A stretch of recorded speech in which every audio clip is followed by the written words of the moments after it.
So we are now on to the final portion of the rotator cuff. It's the muscle that's in front of the shoulder blade. It's usually not involved in a rotator cuff tear, fortunately, but it does have a role in keeping a balance as we elevate our arms. The external rotators that we just finished with have their role in the back and the front. So it's just a method of, as the arm goes up, of keeping it in a true plane. And so its activation brings the shoulder in, where the external rotators took the shoulder out. And so, like we've progressed, we're going to begin with the first muscles we learned. So I'll have you place your finger again on the front of your arm, and just think of the handshake first. Just do maybe 3 strokes of that, gentle. Good job. And so that just reminds the shoulder blade to stay snug to the body.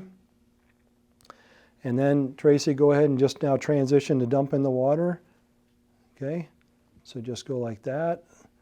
And then that's the initiator of the beginning of the motion. So really gentle, really gentle. Just let that muscle have a chance of keeping the shoulder. That muscle, remember, that communicates to the rest of the shoulder system.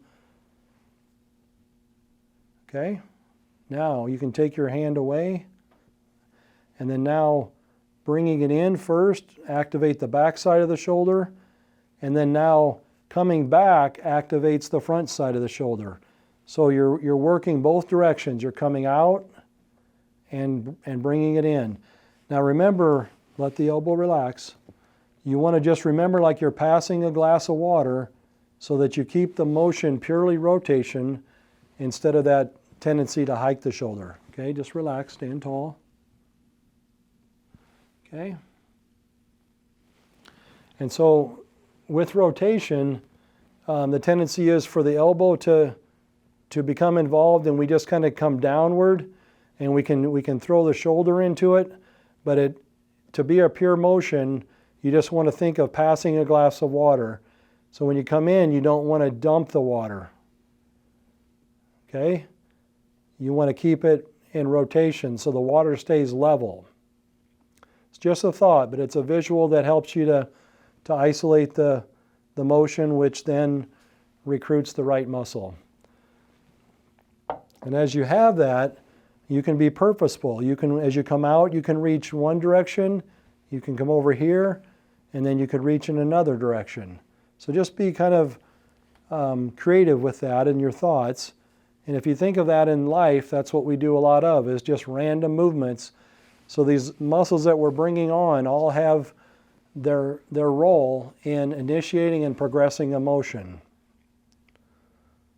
And so the process is somewhat tedious at first, where we have to isolate and give that muscle time to be restored, to get strong.